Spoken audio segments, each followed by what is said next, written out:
Good evening, everybody. It's March 28, 2025, Saturday, and I have a very compelling testimony to read to you. There are several parts, so I'm just going to read part one right now, also because I'm getting my birds to bed and tonight accidentally. So I'm going to start off with the first well, it's not the first letter, but it's the first letter regarding her testimony.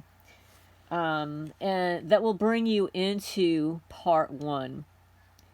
So this is Deborah Florian, DEBORHFLORIAN. The heading is Thoughts from the Other Jersey Gal, Deb Florian. Good morning, Lorraine. I hope this day finds you well.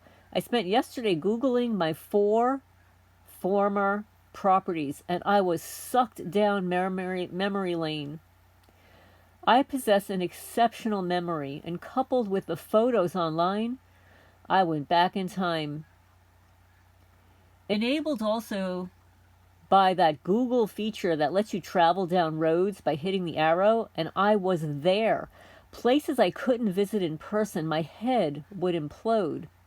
My story is a monster, because the list of perps changed with each new property. Some previous ones remained while new ones joined the party.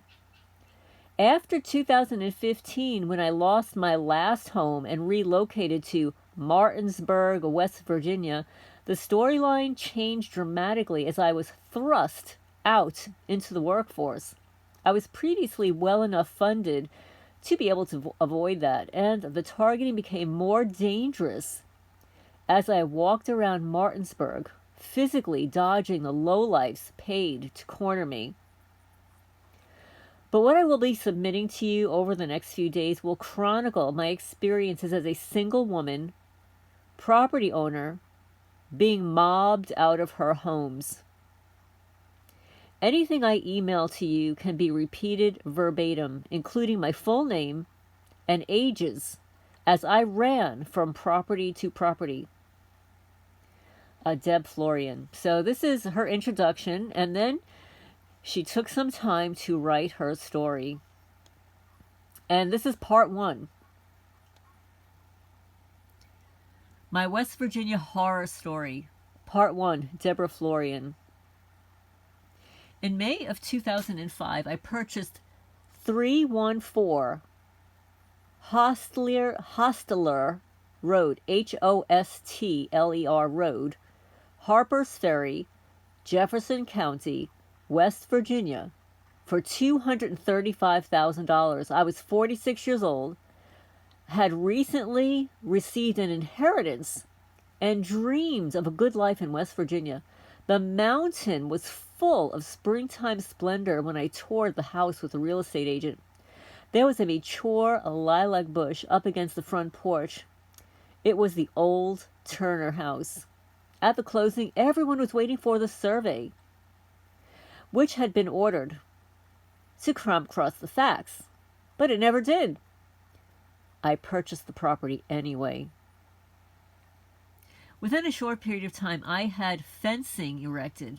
I had animals and needed an enclosure for their safety and my convenience. None of the fences were boundary defining. Soon after, there was a knock at the front door. I opened it. There was a big guy, a process server, it turned out, said, quote unquote, "This is from Paul," as he handed me an envelope.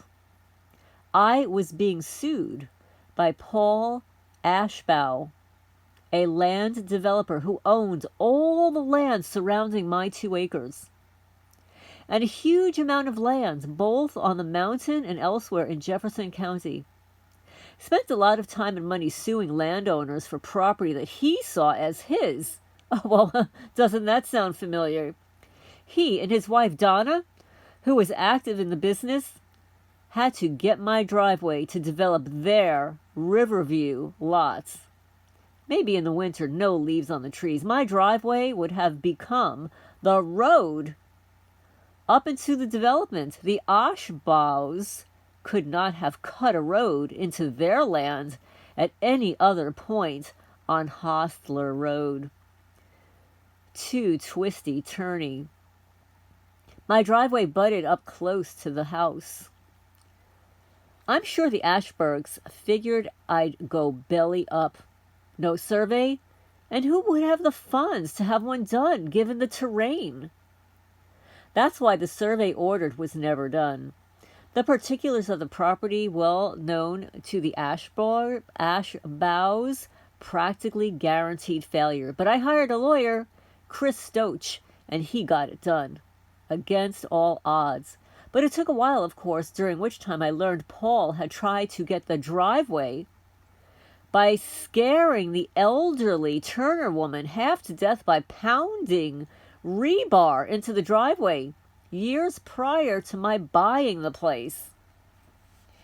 The Ashbows owned a rental unit with a number of apartments diagonally across from the road. Their tenants were assholes, drunken druggies, yelling and screaming into the night and at close proximity to my house. Both places were built right on the side of a narrow mountain road with no shoulders.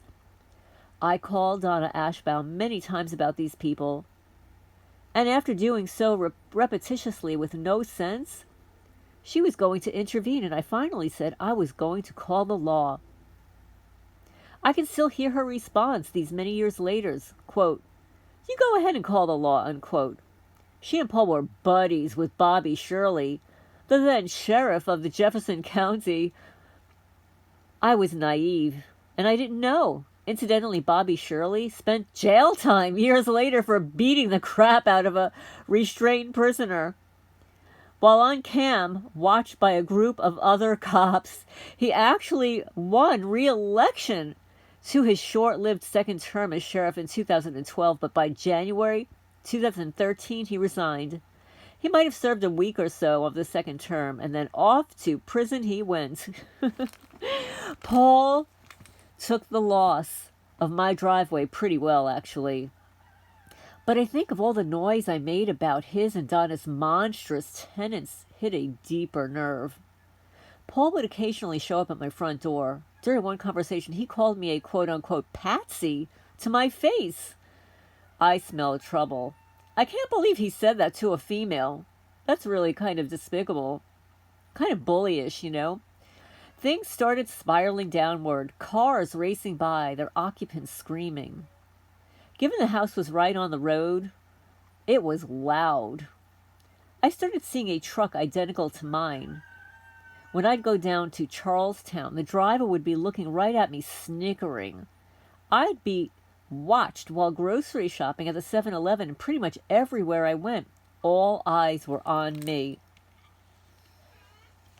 I went to an investigator with the Jefferson County Sheriff's Department. Let me tell you, she was tough. And were the other cops in the room. Oh, wait. Okay. Told her everything that was going on. Would call her frequently with updates. She evidently saw the truth in my statements, and she arranged for a raid on the Ashbaw's rental. Interestingly, the day before the raid, as I was walking out my front door, I heard that beep, beep, beep sound large box trucks make when they're backing up. I looked across the road.